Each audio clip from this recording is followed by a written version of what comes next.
Welcome to Families in Faith. We pick up with the story of Abraham, now with a son named Isaac. Abraham and Sarah wanted children for a long time, but grew old without any kids. God promises to give them a child, and in their old age they have Isaac. What a joyful time that must have been for Abraham and Sarah. They finally have their own child. Then God asks the impossible. God tells Abraham to take his son and sacrifice him.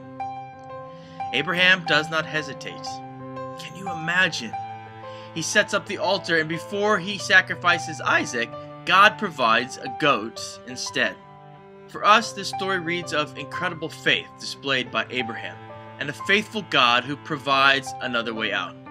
We connect this with the sacrifice that God himself makes of his own son, providing another way out of the penalty of sin for mankind.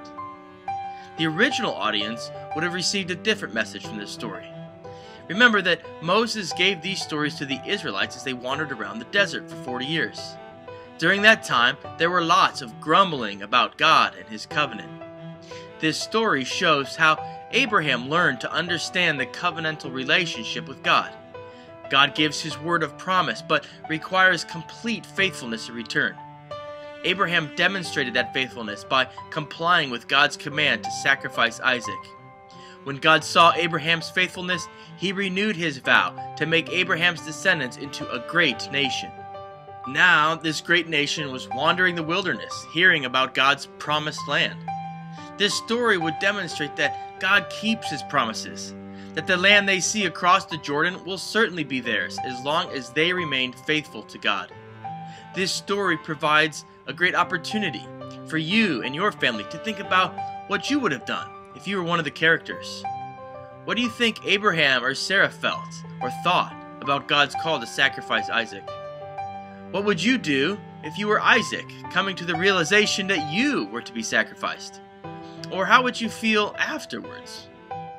Finally, this story gives opportunity to talk about faithfulness in the face of great challenges. None of us will be called upon to sacrifice our children to God, but God does call us to sacrifice things that might get in the way of our relationship with him. What are some things in your life that you need to get rid of so you can grow in your faithfulness to God? And remember, even in hard times, God always provides a way out. God says in 1 Corinthians 10:13, "No temptation has seized you except what is common to man. And God is faithful. He will not let you be tempted beyond what you can bear. But when you are tempted, he will also provide a way out so that you can stand up under it." May your faith be uplifted by the story of Abraham and Isaac and God's faithfulness to us and to our children.